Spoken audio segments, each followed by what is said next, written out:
우리가 아직 죄인 되었을 때에 우리를 위하여 그리스도께서 십자가에 못 박혀 죽으심으로 우리에 대한 놀라운 사랑을 부어주신 그 하나님을 이 아침에 기억하며 주님을 사랑하는 마음으로 머리를 숙입니다.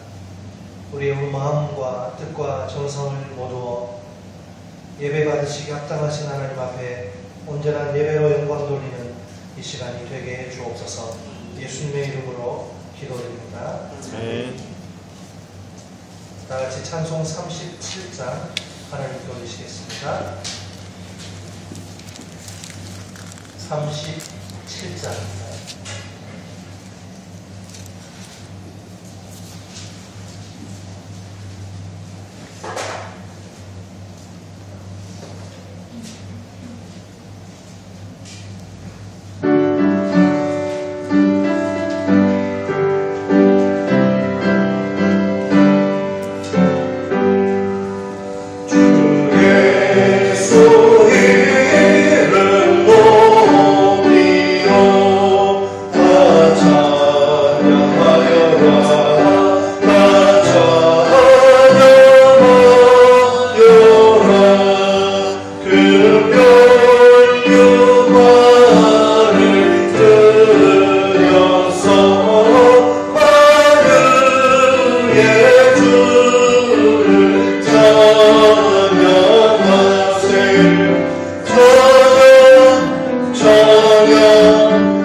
성시교독 7번 시편 13편입니다.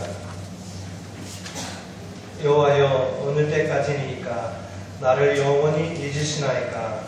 주의 얼굴을 나에게서 어느 때까지 숨기시겠나이까. 나의 영혼이 번민하고 종일토록 마음에 근심하기를 어느 때까지 하오며. 내 원수가 나를 찌며 자랑하기를 어느 때까지 하리이까. 여호와 내 하나님이여 나를 생각하사 응답하시고 나의 눈을 밝히소서. 두렵건대 내가 사망의 잠을 잘까 하오며.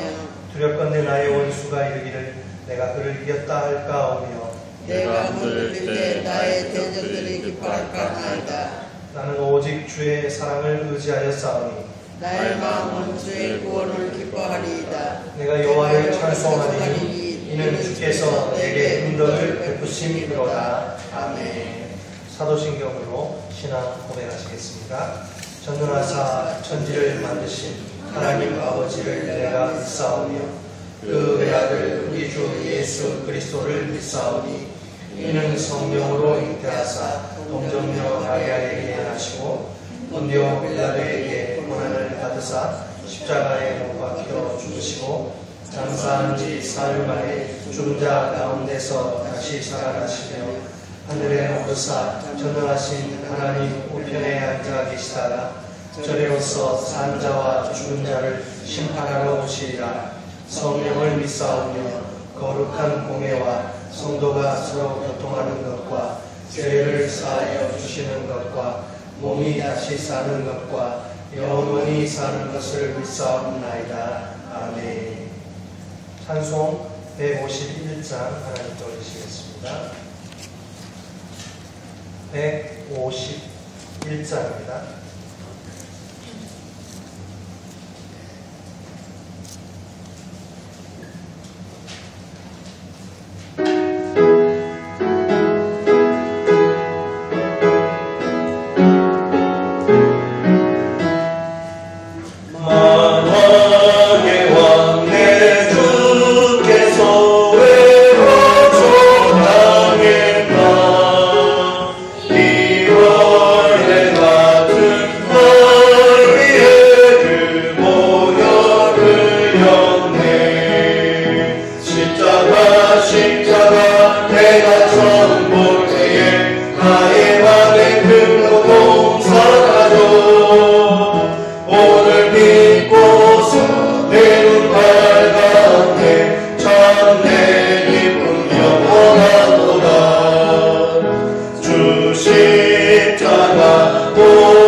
사명선언문 제4입니다. 그리고 1페이지를 참조해 주시기 바랍니다. 1페이지에 사명선언문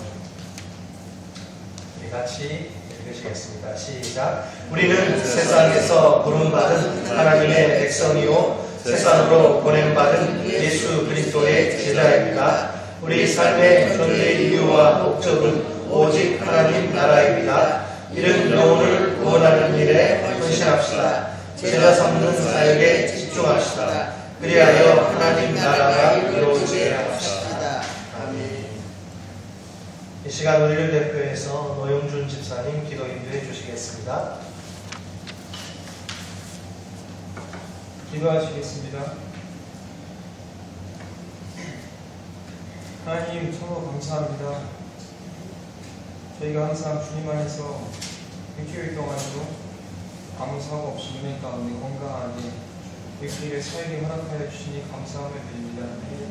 저희가 온전히 주님께 항상 하루하루 삶 가운데 온전히 감사로 하나님께 드리는 시간 될 수 있도록 주님께서 항상 인도하여 주시옵소서.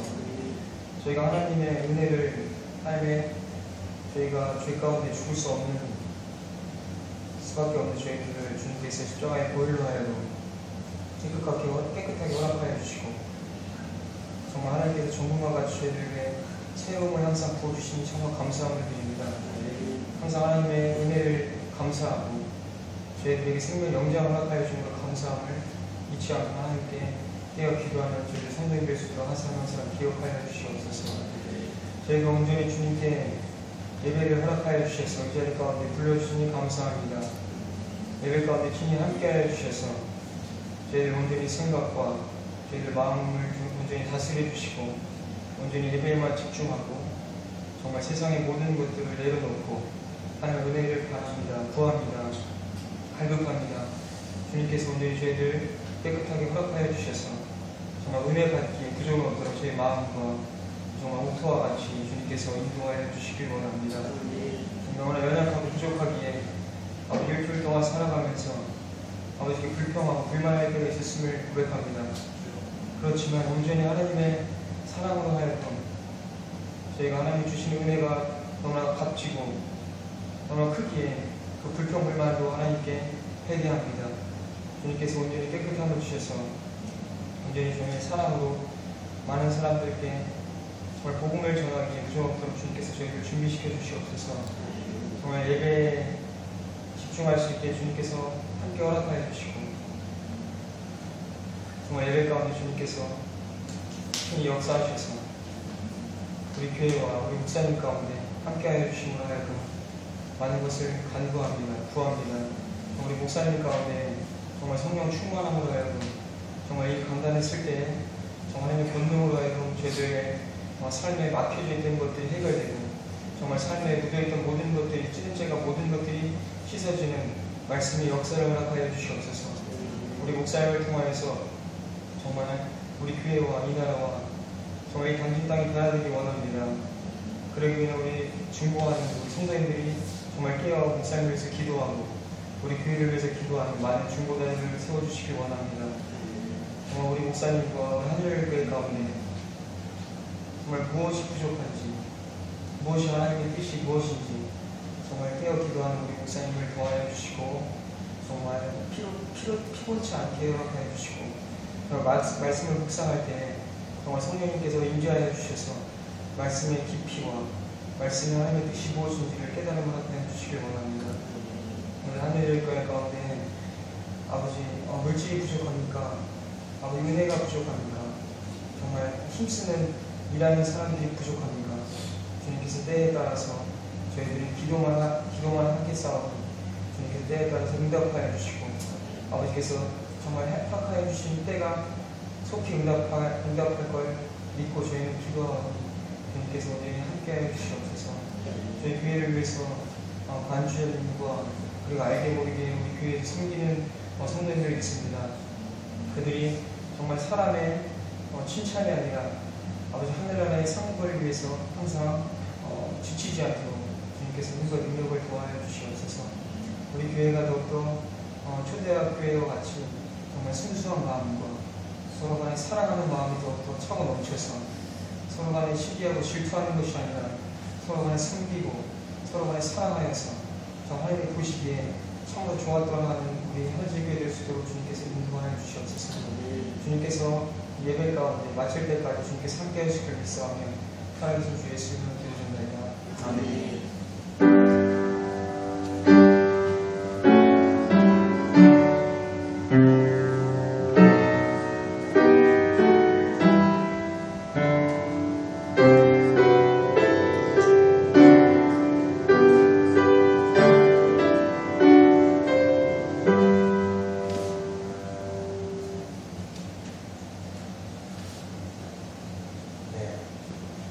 성구암송 시간입니다. 복습 시간인데 오늘은 시간이 좀 걸려도 한 번씩 5구절 암송해 보도록 하겠습니다.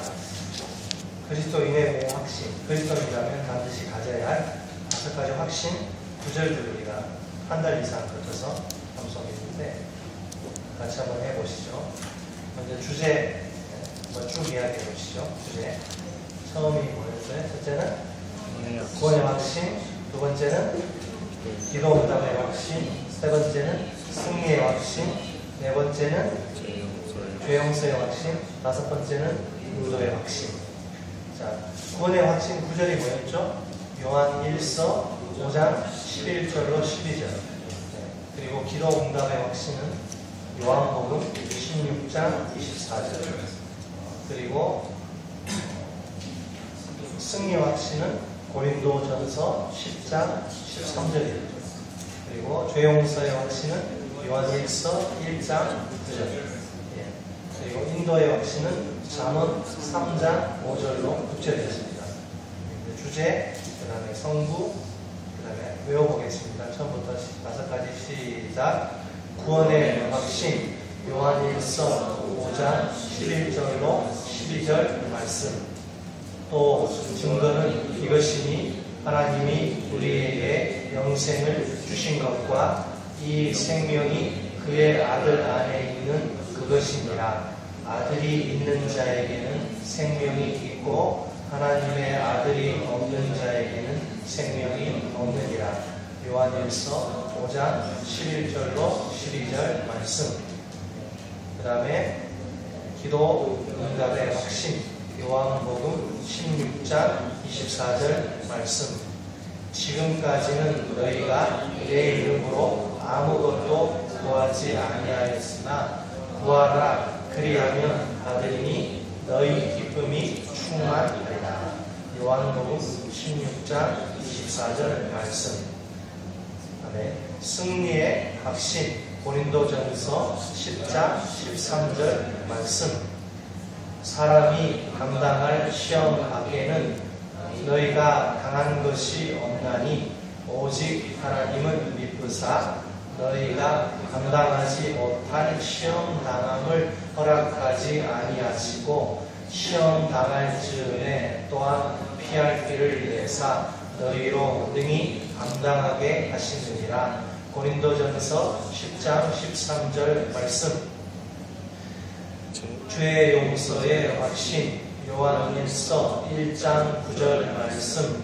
만일 우리가 우리 죄를 자백하면 그는 미쁘시고 의로우사 우리 죄를 사하시며 우리를 모든 불의에서 깨끗하게 하실 것이요. 요한일서 1장 9절 말씀. 인도의 확신, 잠언 3장 5절로 6절 말씀. 너는 마음을 다하여 여호와를 신뢰하고 내 명철을 의지하지 말라. 너는 범사의 그를 인정하라. 그리하면 내 길을 지도하시리라. 잠언 3장 5절로 6절 말씀. 아멘. 참 잘하셨습니다. 다같이 자리에서 일어서셔서 오늘 말씀 봉독하시겠습니다. 시편 107편 1절로 9절 말씀. 구약성경 시편 107편입니다. 1절로 9절까지 883쪽입니다.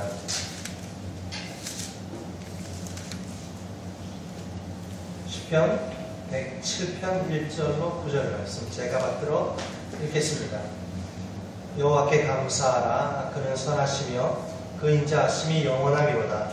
여호와의 속량을 받은 자들은 이같이 말할지어다. 여호와께서 대적의 손에서 그들을 속량하사 동서남북 각 지방에서부터 모으셨도다. 그들이 광야 사막길에서 방황하며 거주할 성읍을 찾지 못하고 줄이고 목이 말라 그들의 영혼이 그들 안에서 피곤하였도다. 이에 그들이 근심 중에 여호와께 부르짖음에 그들의 고통에서 건지시고 또 바른 길로 인도하사 거주할 성읍에 이르게 하셨도다. 여호와의 인자하심과 인생에게 행하신 기적으로 말미암아 그를 찬송할지로다. 그가 사모하는 영혼에게 만족을 주시며 줄인 영혼에게 좋은 것으로 채워주심이로다. 아멘. 자리에 앉아주시기 바랍니다. 잠깐 기도하시겠습니다. 살아계신 하나님 아버지, 여전히 우리를 말씀의 자리로 불러주시니 감사합니다. 성령께서 우리의 영의 눈과 귀를 밝혀주시고 진리의 말씀, 생명의 말씀을 잘 깨달아 알게 하시고 이 말씀이 우리의 심령을 새롭게 하고 우리의 삶을 풍성케 하고 우리를 더욱 온전케 하는 주의 능력이 되게 해 주옵소서. 예수님의 이름으로 기도드립니다. 아멘.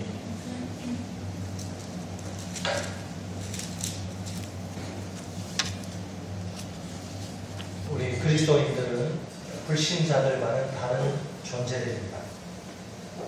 겉모습만 딱 놓고 보면 구별이 되지 않습니다. 그리스도인이라고 해서 머리가 둘이라거나 팔이 4개라거나 하지는 않습니다. 불신자들과 똑같이 오직 머리는 하나, 팔은 2개뿐입니다. 삶의 모습 역시 구별되지 않기는 마찬가지입니다. 우리 그리스도인들도 불신자들처럼 이성을 만나 데이트하고 결혼합니다. 직장 생활을 하거나 개인 사업을 합니다. 개인적인 취향에 따라 여러 가지 다양한 취미 생활을 즐깁니다. 자, 그렇다면 우리 그리스도인들과 불신자들의 결정적인 차이는 무엇일까요? 여러 가지 대답이 가능하겠지만 저는 역경을 대하는 태도라고 생각합니다. 우리는 종종 인터넷이나 또 TV를 통해 자신의 처지를 비관한 나머지 자살하는 불신자들 소식을 접합니다. 더 이상 견딜 수 없는 한계 상황에 이르러 인생을 포기한 자들 말입니다. 정말 화가 나는 것은 아무 죄 없는 어린 자식들까지 죽음에 동참시키는 비정한 부모들도 있다는 사실입니다. 죽으려면 자기들만 죽지 왜 죄 없는 자식들 인생까지 망치는 겁니다. 우리 눈에는 누가 보더라도 최악의 선택이죠. 자살은 최악의 선택입니다. 하지만 그들은 그것이 꺼낼 수 있는 최후의 카드라고 굳게 믿습니다. 반면에 건강한 그리스도인들은 어떤 역경의 폭풍우가 몰아친다 할지라도 자살과 같은 극단적인 선택은 하지 않습니다. 최선의 선택이 항상 남아있다는 사실을 잘 알기 때문입니다. 견디기 힘든 역경의 순간에 우리 그리스도인들은 어떻게 행동해야 합니까? 시편 107편은 바벨론 포로에서 돌아온 구원받은 자들의 감사 시입니다. 시인은 그 포로 생활의 역경과 고통을 인생의 4가지 여정인 사막 횡단, 감금, 병상, 바다 여행으로 묘사합니다. 이 시편의 핵심 사상은 2가지로 표현됩니다. 첫째는 근심 중에와 고통에서입니다. 둘째는 주님의 인자하심과 기적입니다. 자, 시인은 다양한 근심과 고통 중에 하나님께 부르짖습니다. 결국 주님의 인자하심과 기적을 체험합니다. 구조적으로 볼 때 이 시편 107편에는 각각 2개씩 총 4개의 구원 행동이 나옵니다. 죄에서 건진받는 2개의 구원 행동이 있어요. 혼돈, 어지러움에서 건진받는 2개의 구원 행동도 있습니다. 무엇보다 본문에 등장하는 4가지 상황은 모두 인간의 무능을 묘사합니다. 자, 먼저 어떤 상황이 있어요? 죄가 초래한 감옥과 질병이 있습니다. 광야에서의 여행과 바다에서의 여행도 있습니다. 여러분, 광야는 어떤 곳입니까? 광야와 바다? 광야와 바다는 가장 위험한 곳이죠. 광야와 바다에서 아무것도 할 수 없는 상황, 그런 상황에 처할 때 얼마나 막막할까요? 그때 우리 주님이 도우십니다. 감옥이나 질병과 같은 열악한 상황이라고 해서 다르지 않습니다. 감옥이나 질병의 자리에 무기력하게 누워있을 수밖에 없을 때 얼마나 갑갑할까요? 그때 우리 주님이 도우십니다. 이처럼 오늘 본문에는 절망적인 상황 속 인생들의 부르짖음과 응답하시는 하나님의 기이한 은총이 4번이나 반복됩니다. 역설적인 조화를 이루면서 말입니다. 따라서 합니다. 첫째로 광야 길에서 건짐받았음을 감사하라. 4절로 9절까지입니다. 자, 본문 4절에 보면 광야 사막길에서 방황하는 사람들이 등장하죠. 광야 사막길은 사람이 도저히 살 수 없는 죽음의 공간입니다. 바로 그곳을 지나가던 사람들이 길을 잃어버려요.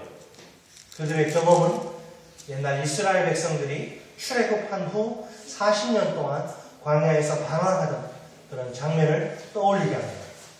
이사야 선지자는 바벨론에서 귀환하는 백성들이 거친 광야를 통과해 올 것을 바라봅니다. 거주할 성읍은 어떤 곳이죠? 마실 물과 먹을 음식이 있는 곳입니다. 안전하게 쉴 수 있는 장소입니다. 사람들이 거주하는 오아시스예요. 자, 그런데 그들은 거주할 성읍을 찾지 못합니다. 줄이고 목이 말라 그 영혼이 속에서 피곤합니다. 출애굽의 백성들 그리고 바벨론 포로에서 돌아오는 백성들 그들은 모두 광야에서 배고픔과 목마름으로 엄청난 고통을 당합니다. 시인은 기력이 쇠퇴한다는 시적인 이미지를 추가합니다. 그들은 생기와 활력을 잃고 목숨이 시들어갑니다. 굉장히 위험한 순간입니다. 자, 이때 그들이 취한 행동은 무엇입니까? 본문 6절 말씀을 보세요. 상반절 말씀이죠. 이에 그들이 근심 중에 뭐 했어요? 여호와께 부르짖으네. 자, 이것이 비결이죠. 그들은 그 근심 중에 하나님을 기억합니다. 하나님께 부르짖어 기도합니다. 하나님은 그들의 부르짖음을 들으십니다. 그들을 그 깊은 고통에서 건지십니다. 바른 길로 인도하십니다. 결국은 거주할 성읍에 이르게 하십니다. 자, 기도 응답의 결과로 하나님의 구원이 그들에게 임한 것입니다. 여러분, 사실 고통과 근심은 동전의 양면과 같습니다. 고통이 있는 곳에 자연스럽게 뭐가 찾아올까요? 근심이 찾아옵니다. 하나님은 그들에게 안식처로 갈 수 있는 바른 길, 즉 지름길을 보이십니다. 사람이 사는 곳으로 인도하셔서 쉬게 하십니다. 길 없는 곳에서 생명의 길을 찾은 것입니다. 이제 그들은 오아시스에서 새 힘을 얻습니다. 순례의 목적지를 향해 다시 나아갑니다. 바벨론 포로 후기 신앙 공동체는 메소포타미아에서 고향으로 넘어올 때 그 건넌 시리아 아라비아 광야를, 시내 광야와 아라비아 광야를 기억합니다. 그 메마르고 거친 광야를 건너면서 경험한 수많은 주님의 인자하심을 기억하고 감사드립니다. 백성들은 그들의 구원 경험을 두 번째 출애굽으로 믿습니다. 주님의 기이하신 인자하심을 감사하면서 예루살렘을 향해 발걸음을 옮깁니다. 광야에서 물과 양식이 끊어진 순례자들은 오직 주님의 인자하심만을 사모합니다. 주님은 애타게 사모하는 영혼들 위에 만족을 부어주십니다. 그 줄인 영혼들에게 좋은 것으로 채워주십니다. 같이 따라서 합니다. 둘째로 캄캄한 감옥에서 건진받았음을 감사하라. 10절로 16절까지입니다. 오늘 본문의 감옥은 구덩이 형태이기 때문에 어둠으로 묘사됩니다. 구덩이 안에는 뭐가 있을까요? 진흙이 있습니다. 이 진흙은 무덤처럼 수월의 영역으로, 지옥의 땅으로 여겨집니다. 얼마나 고통스러워요. 여러분, 감옥에 던져지면 마치 죽은 자의 땅에 사는 것과 같습니다. 따라서 흑암과 사망의 그늘이 동시에 나오죠. 흑암은 뭘 가리켜요? 감옥의 어둠을 가리킵니다. 사망의 그늘은 감옥의 고통을 표현합니다. 이처럼 감옥은 극도의 절망과 슬픔 그리고 고통과 두려움을 상징합니다. 곤고와 쇠사슬은 또 뭘 나타냅니까? 벗어날 수 없는 견고한 속박과 괴로움을 나타냅니다. 어두운 감옥에 갇힌 것만 해도 고통스럽잖아요. 설상가상으로 엎친 데 덮친 격으로 뭐에 지금 묶여있어요? 쇠사슬에 꽁꽁 묶여있습니다. 도저히 빠져나갈 길이 없습니다. 여러분, 옛날에 감옥 인권이라는 게 있어요? 없죠. 인권이 어디 있습니까?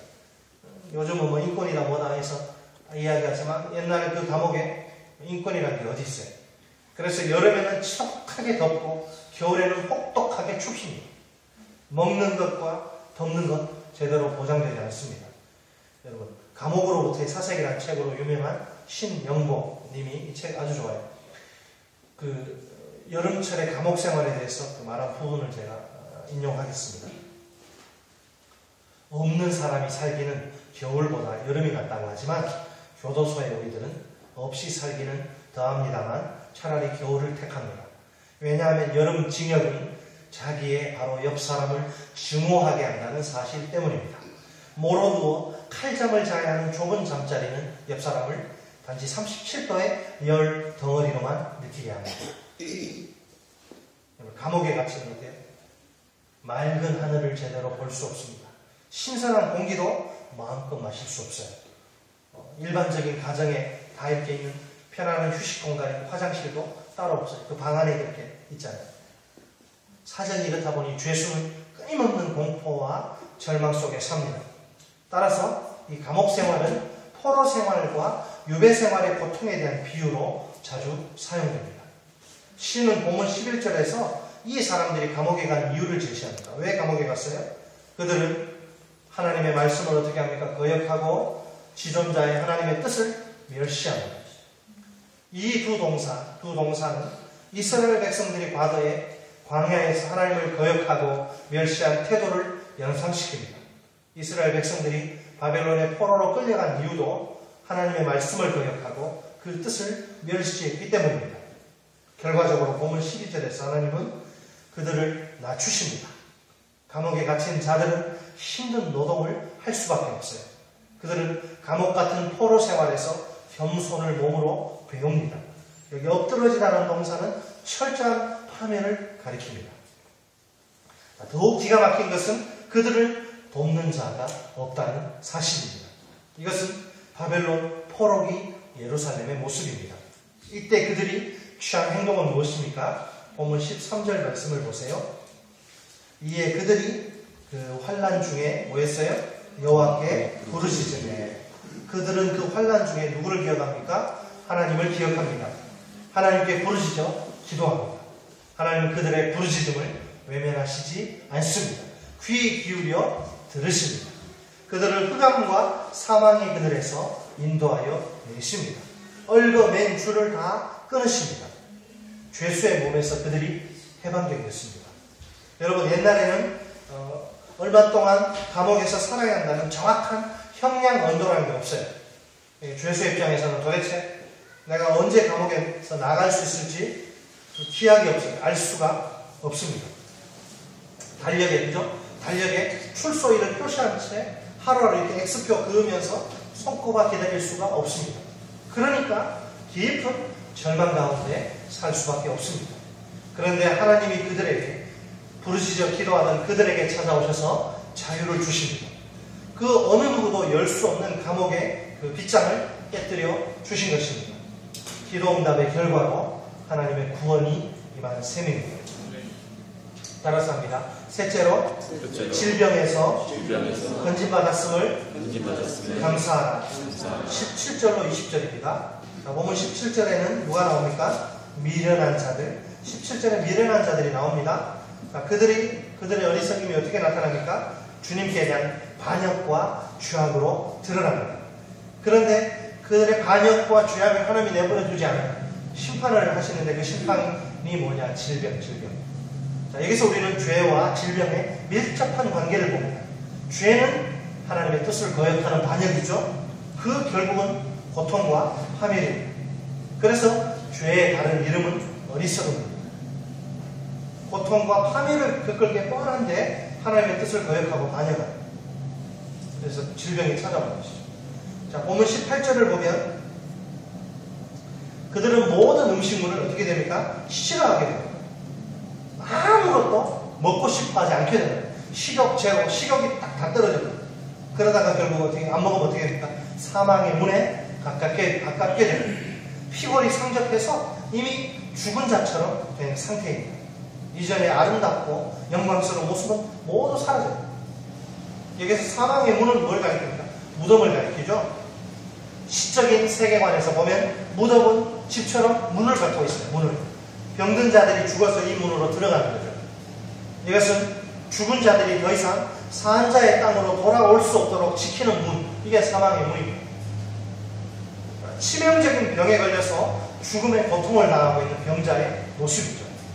자, 이때 그들이 그 자리에서 취한 행동은 무엇입니까? 본문 19절 말씀입니다. 이에 그들이 그들의 고통 때문에 뭐 했어요? 여호와께 부르짖으매. 그들은 그 고통 중에서도 하나님을 기억합니다. 하나님께 부르시죠. 기도합니다. 그러자 하나님이 그 상황 가운데 친히 개입하십니다. 그들의 고통에서 그들을 구원하십니다. 그들을 고치시고 위험한 지경에서 건지십니다. 기도응답의 결과로, 저절로 이렇게 된 것이 아니라 기도응답의 결과로 하나님의 구원이 임한 것입니다. 분명 그들은 어리석어 하나님께 죄를 범하고 죽을 병에 걸립니다. 속된 말로 그렇게 죽어도 쌉니다. 그런데도 하나님은 그들을 죽이시지 않습니다. 오히려 용서와 치료의 은혜를 부어주십니다. 놀라운 하나님의 인자하심과 기적이 아닐 수 없습니다. 따라서 합니다. 넷째로 풍랑이 이는 바다에서 건진받았음을 감사하라. 23절로 30절까지입니다. 시인은 이제 바다에서 하나님의 은혜를 체험한 사람들을 소개합니다. 원래 여러분 히브리인들은 바다, 물, 항해 익숙한 사람들이 아니에요. 그들에게 바다는 항상 두려운 곳입니다. 팔레스타인의 항구 대부분은 블레셋 사람들 혹은 가나안 사람들이 오랫동안 차지하고 있습니다. 그래서 항해업에 종사하는 이스라엘 사람들은 거의 없습니다. 그러다가 솔로몬 시대 때부터 이제 국제 무역이 활발해집니다. 지중해와 인도양까지 배로 무역을 하게 돼요. 비로소 이제 항해에 이스라엘 사람들이 눈을 뜨게 된 것입니다. 자, 큰 바다를 항해하는 사람들이 하나님의 행사를 봅니다. 하나님이 행하신 일과 그의 기이한 일들은 뭐예요? 폭풍이죠, 폭풍. 파도가 막 거세게 일어나고 폭우가 쏟아지고 바다가 갑자기 사납게 막 날뛰고. 자, 그들은 이 상황 속에서 그들이 무엇을 봅니까? 하나님의 능력과 위엄입니다. 시인이 볼 때 본문 25절에 광풍은 하나님이 보내신 사자입니다. 하나님의 명령에 따라 바다에 광풍이 봅니다. 그러자 걷잡을 수 없는 파도가 일어납니다. 본문 26절에서 그들이 하늘로 솟구쳤다. 이거는 배가 아니라 사람입니다. 사람이 그 엄청난 광풍 때문에 사람이 솟구쳤다가 깊은 곳으로 떨어집니다. 선원들을 가리키죠.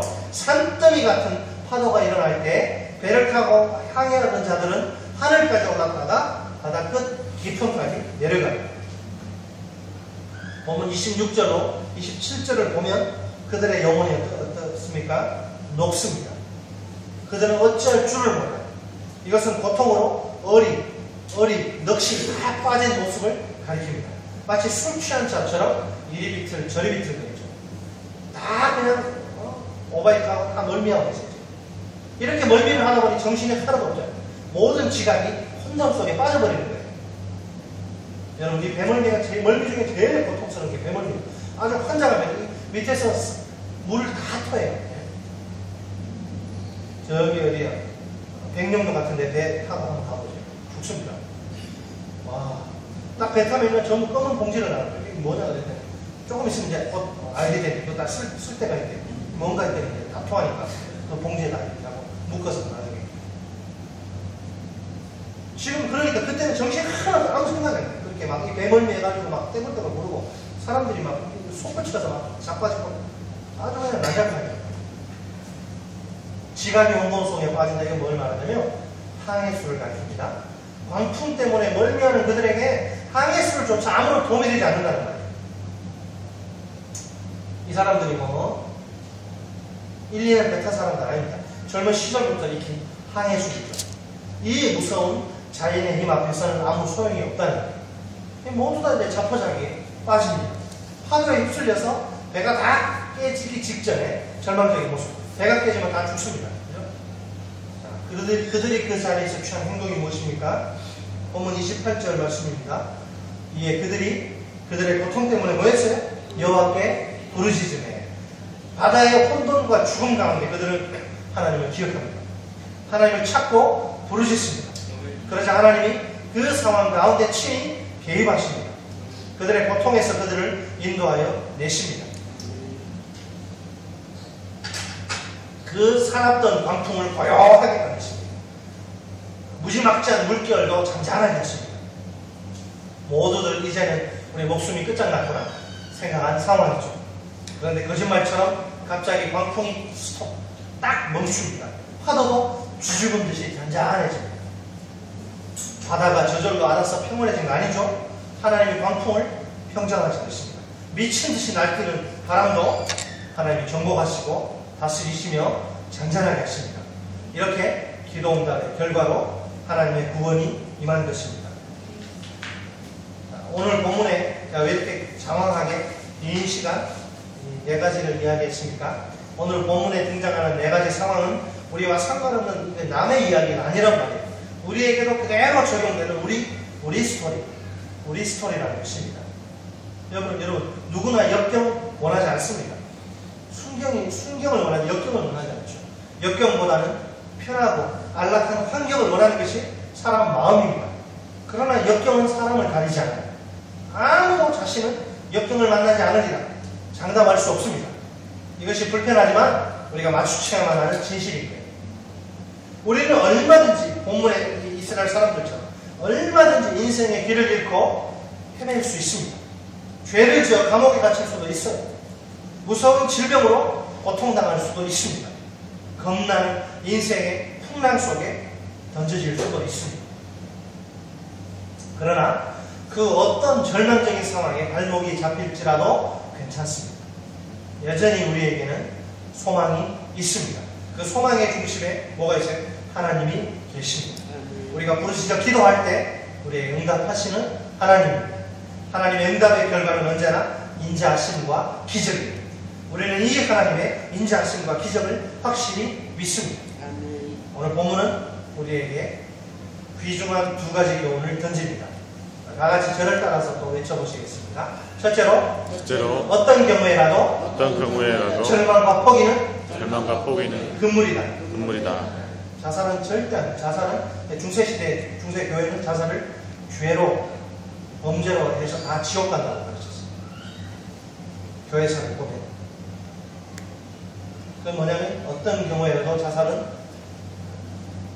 하나님의 뜻이 아니라 우리 인간적으로 생각하면 오죽했으면 저렇게 했겠느냐 그런 인간적인 생각에 빠지면 곤란해요. 물론 우울증에 걸린 사람들 도와주고 이렇게 하지만 자살에 대해서 확실하게 이야기하지 않으면 곤란해요. 요즘 인본적인 생각이 교회에 들어와가지고 오죽했으면 자살했겠느냐 자살하면 다 지옥 간다 그렇게 말하는 너무한 거 아니냐 그렇게 하면 안 돼요. 자살은 다 지옥 간다 이렇게 가르치게 안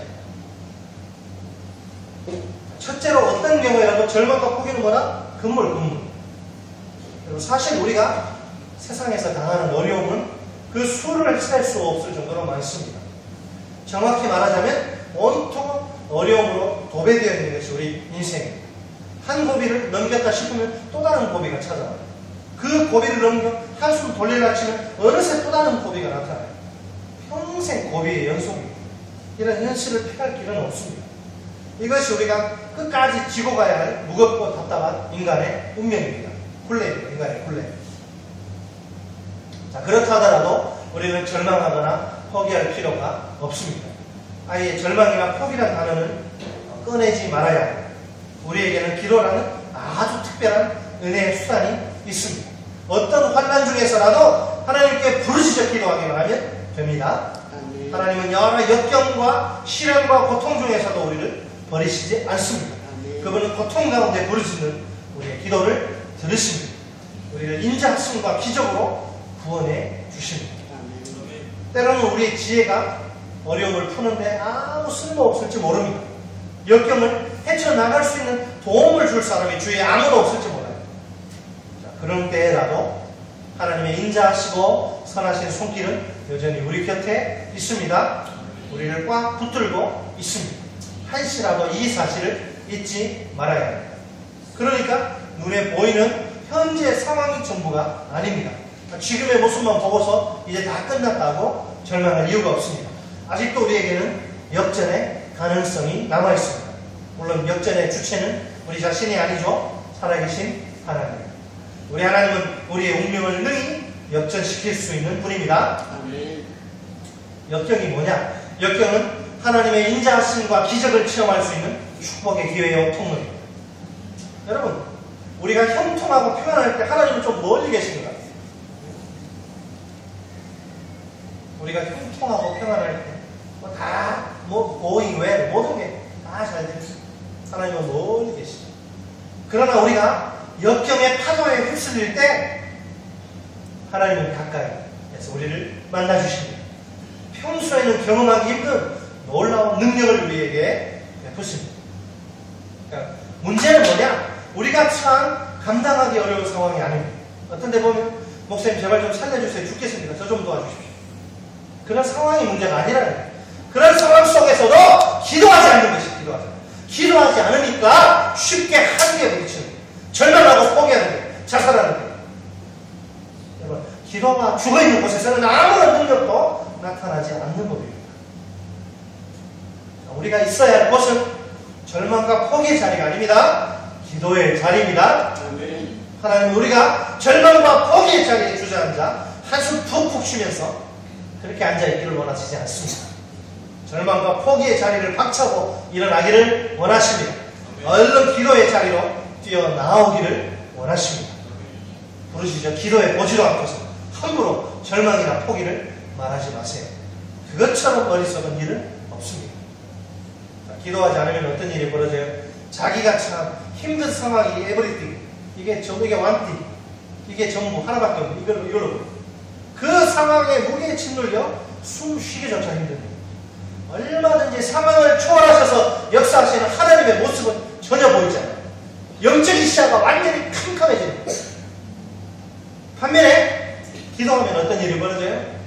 기도하면 자신이 참 힘든 상황, 그것이 아무것도 nothing, 기도하지 않으면 그것이 everything이지만 이거 기도하면 nothing, 아무것도 아닌 것처럼 보입니다.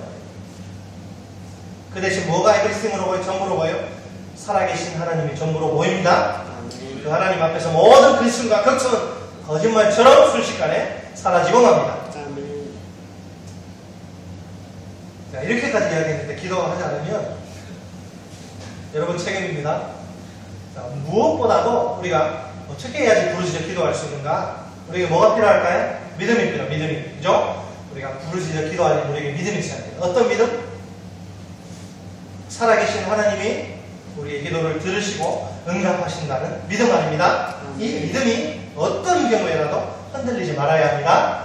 우리 하나님은 이미 응답하실 준비가 다 되어 있습니다. 스탠바이 다 되어 있어요. 여러분 영화 찍는 데 보십시오. 이렇게 감독이 딱 이걸 흔들고 있다가 레디 딱 치면 다 준비하고 있다가 바로 연기 들어가잖아요. 이렇게 그냥 멀쩡하게 있다가 딱 하면 갑자기 막 닭똥 같은 눈물을 주르르 흘리고 다 준비되어 있는 게 딱 큐사인 나기를 바랍니다. 하나님 그렇게 다 준비하고 있어요. 따라서 합니다. 둘째로 기도는 하나님이 친히 정하신 응답의 수단이다. 어떤 경우에라도 절망과 포기는 눈물이고 기도를 해야 되는데 기도는 뭐냐면 하나님이 친히 정하신 응답의 수단이다. 물론 여러분 이제 어떤 친구들은 이렇게 이야기해요. 하나님 전지전능하신 분 다 아시고 계시는데 그냥 굳이 뭐 이렇게 힘들게. 여러분 기도하는 거 쉽지 않아요. 그죠? 기도요. 오래 무릎 꿇고 가면 막 다리 쥐나고요. 사람들이 기도를 자꾸 괜히 사는 거 아니에요. 쥐나니까. 기도는 노동이에요. 노동이 기도고 기도가 노동이죠. 하나님은 우리의 필요를 정확히 다 아시죠. 우리가 등록금 있어야 하는 거 아시고 아이 치료비가 있어야 하는 거 아시고 다 아세요. 사실을 말하자면 우리가 구하기 전에 기도하기 전에 우리가 필요한 걸 다 아세요. 굳이 우리가 기도하지 않아도 얼마든지 다 주실 수 있는 하나님이에요. 그런데도 우리가 기도하지 않으면 하나님을 주시지 않아요. 아무것도 얻을 수 없어요. 기도하지 않아요. 사도 야고보는 야고보서 4장 2절에서 이렇게 분명히 말씀합니다. 너희가 얻지 못하면 구하지 아니하기 때문이요.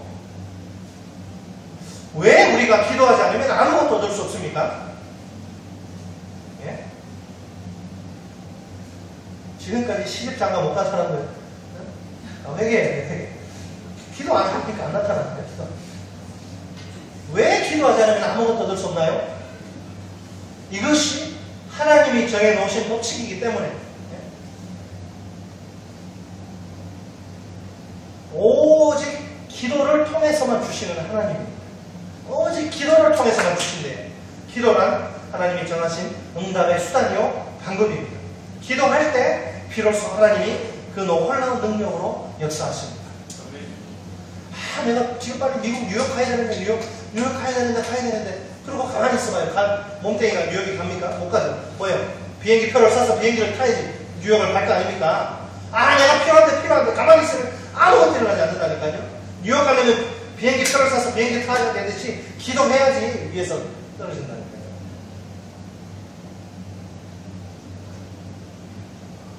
여러분, 기도할 때 하나님이 비로소 그 놀라운 능력으로 역사하십니다. 기도를 통해서 오늘도 우리는 하나님의 인자하심과 기적을 체험할 수 있습니다. 기도하면 막 날 귀찮게 하고 찐득이같이 달라붙은 인간이 어느 순간 확 떨어져 나가고 스토커 때문에 막 힘드네요. 기도해라. 기도하니까 어느 날 그 걔가 그냥 가버리더래요. 여러분, 성경에 보면 기도 응답에 관한 하나님의 약속이 수없이 많이 기록되어 있잖아요. 그죠? 우리 뭐 요한복음 16장 24절도 외우고. 그러니까 여러분 뭐냐면 기도할 때 약속의 말씀 붙들고 하나님 이렇게 기도하는 거예요. 하나님이 분명히 요한복음 16장 24절에서 지금까지는 너희가 내 이름으로 아무것도 구하지 않았으니까 구하라. 그러면 받으리. 너희에게 금이 충만하리라. 약속하셨지 않습니까? 저는 이 약속이 이루어질 줄 믿습니다. 그리고 기도합니다. 그냥 기도하는 것보다 말씀 붙들고 기도하면 응답이 빠른 거죠. 자, 대표적인 그 약속의 말씀, 구약과 신약에 여러분 꼭 외워서 사용하시면 좋을 거예요. 구약은 예레미야 33장 3절. 너는 내게 부르시자. 기도 신사적으로 그냥 응답해 주시면 좋고 안 해주고 이건 생명 걸고. 너는 내게 부르시자. 내가 내게 응답하겠고 내가 알지 못하는 뭘 보여주랴? 크고 은밀한 일을 내게 보이리라. 그 다음에 또 제가 제일 좋아하는 말씀, 신약의 마태복음 7장 7절로 8절 말씀.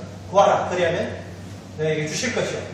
문을 두드리라. 그리하면 너에게 구하라. 그리하면 너에게 주실 것이요. 찾으라. 그리하면 찾아낼 것이요. 문을 두드리라. 그리하면 너에게 열릴 것이니 구하는 이마다 받을 것이요. 찾는 이는 찾아낼 것이요. 두드리는 이에게는 열릴 것이니라.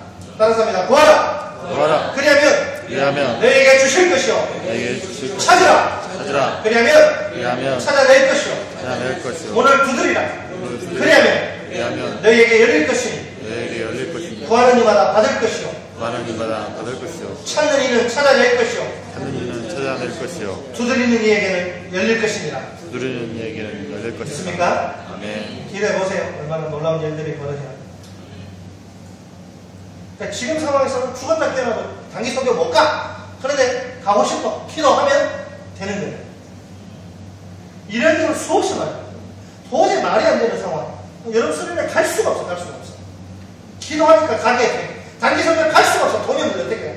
어떻게 200만 원씩 막. 예전에 보니까요. 막. 갈 수가 없어. 미국 대륙 횡단 여행 400만 원 드는데 갈 수가 없어. 기도해! 그래서 기도했더니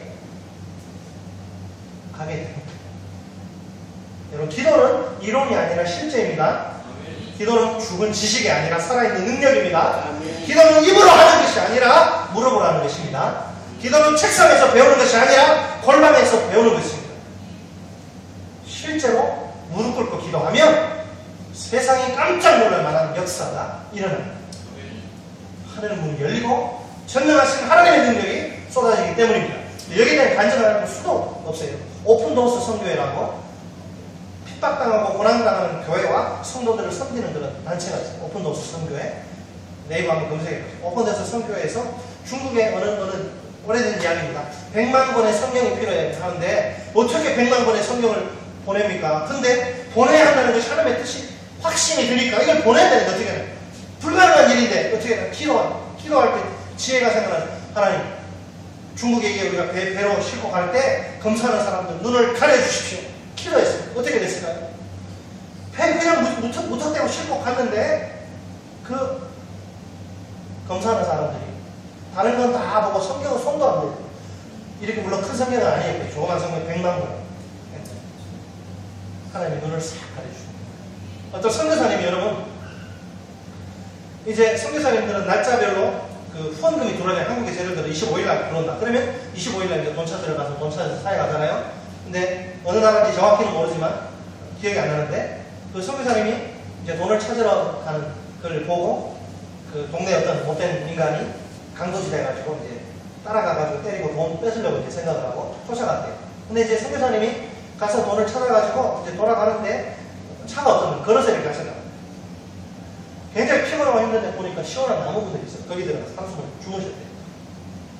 근데 그러고 이제 아무 일 없이 오셨어요. 근데 동네 사람이 성회사님 앞에 와가지고 무릎 꿇고 자기 죄를 고백하는데, 내가 사실은 이만저만 해가지고 돈이 필요해가지고 성회사님 내가 강도질해서 돈 뺏으려고 했는데, 성회사님 옆에 계시던 그 무장한 군인들은 누굽니까? 그렇게 이야기해요. 깜짝 놀라가지고 누워서 자는데 갔더니 엄청난 군대, 완전 중무장한 군대가 딱 보호하고 있더래요. 그래서 성회사님, 하나님의 위험한 순간에 천군 천사로 나를 지켜주셨구나. 기도할 때 여러분 늘 기도하면서 그러면요, 저 같은 경우는 계단에서 굴러떨어져 갈 때 탁 천사가 눈에 보이진 않지만 굴러떨어진 상황에 탁 해서 이렇게 굴러떨어졌으면 완전히 가는 그런 경우도 있고. 여러분 기도할 때 하늘 문이 열리고 전능하신 하나님의 능력이 쏟아지는 줄 믿으시기 바랍니다. 기도는 목사의 소유무 전유물입니까? 특별한 소수의 하나님 앞에 잘 보인 사람은 저는 잘 보인 것도 없지만 그런 사람들의 전유물이 아니죠. 우리 모두의 소중한 보물입니다. 보물. 그리스도인이라면 누구든지 기도를 자유롭게 사용할 수 있습니다. 기도의 엄청난 유익을 자기의 것으로 누릴 수 있습니다. 이 시간 우리 기도 생활을 한번 정직하게 점검해 보기 원합니다. 요즘 내 기도 생활은 어떻습니까? 하나님의 은혜의 보좌 앞에 나아가 부르짖어 기도하고 있습니까? 내가 간절히 부르짖어 기도할 때마다 하나님의 넘치는 인자하심과 기적이 부어지고 있습니까? 혹시 이론적으로 기도의 응답에 관해 잘 알고 있지만 성경 구절도 암송하지만 내 기도가 죽어있지 않습니까? 어쩌다 한 번씩 기도의 자리에 나오기 때문에 왠지 어색하고 쑥스럽지 않습니까? 어떤 인생의 역경 가운데서도 하나님 우리를 버리시지 않습니다. 우리와 늘 함께 하십니다. 우리를 모든 역경 가운데서 인자하심과 기적으로 구원하십니다. 얼마나 감사한 일입니다. 말씀을 마치겠습니다. 어떤 경우에라도 절망과 포기는 금물입니다. 기도가 능력과 승리의 비결입니다. 기도할 때 비로소 살아계신 하나님이 역사하십니다. 언제나 인자하심과 기적으로 우리를 도우시는 하나님을 찬양합니다. 기도하겠습니다. 말씀을 생각하면서 우리 기도합니다. 여러분 절망과 포기는 금물이에요. 이 시간 우리 자신의 모습을 돌아보기 원합니다. 내가 힘들고 어려운 상황 속에서 낙심하고 좌절하고 포기하고 정말 힘겨운 그런 순간들을 보내고 있습니까? 하나님 인자하심과 기적으로 우리를 도우시는데 주님, 내가 이 하나님 바라보고 내가 믿음으로 주님 앞에 나와 기도하기 원합니다. 절망과 포기가 아니라 기도로 승리하기 원합니다. 이 시간 우리가 다시 한번 하나님 기도의 능력이 우리 속에 회복되기를 원합니다. 내가 기도로 주님의 놀라운 능력, 그 인자하신 기적을 체험하기 원합니다. 오늘 말씀을 생각하면서 여러분 하나님 은혜 주신 대로 우리 기도하겠습니다. 같이 기도하시겠습니다. 살아계신 하나님 아버지 감사합니다. 오늘 이 밤에 이 아침에 아버지 우리를 또 말씀의 자리로 불러주시고 주님 이스라엘의 아버지 방해의 경험을 통해서 우리에게 예전에 말씀하시니 참으로 감사합니다. 하나님 이스라엘은 아버지 네 가지 인생의 역경에 비어되는 그런 상황 속에서 아버지 하나님을 기억하고 하나님 앞에 나와 믿음으로 부르짖어 기도하였습니다. 그리할 때 하나님의 그 인자하심과 기적을 체험하였습니다. 구원을 받았습니다. 하나님 아버지 이 이야기 성경 속의 이야기가 단순히 이스라엘 사람들에게만 국한된 이야기가 아니고 오늘 우리에게 그대로 아버지여 적용되는 이야기인 줄 믿습니다. 우리도 인생 살면서 우리가 정말 감당하기 힘든 그런 아버지 역경 앞에서 우리가 낙심하고 좌절하고 또 절망할 때가 얼마나 많은지 모릅니다. 아버지 그러나 우리가 아버지 그럴 때 정말 우리가 살아계신 하나님 전능하신 하나님을 만날 수 있고 경험할 수 있고 주님의 능력을 체험할 수 있음을 믿습니다. 하나님 아버지 우리가 아버지 정말 우리 힘으로 감당할 수 없는 역경의 순간에 고통과 좌절 가운데에서도 우리가 하나님을 기억하게 하시고 하나님 앞에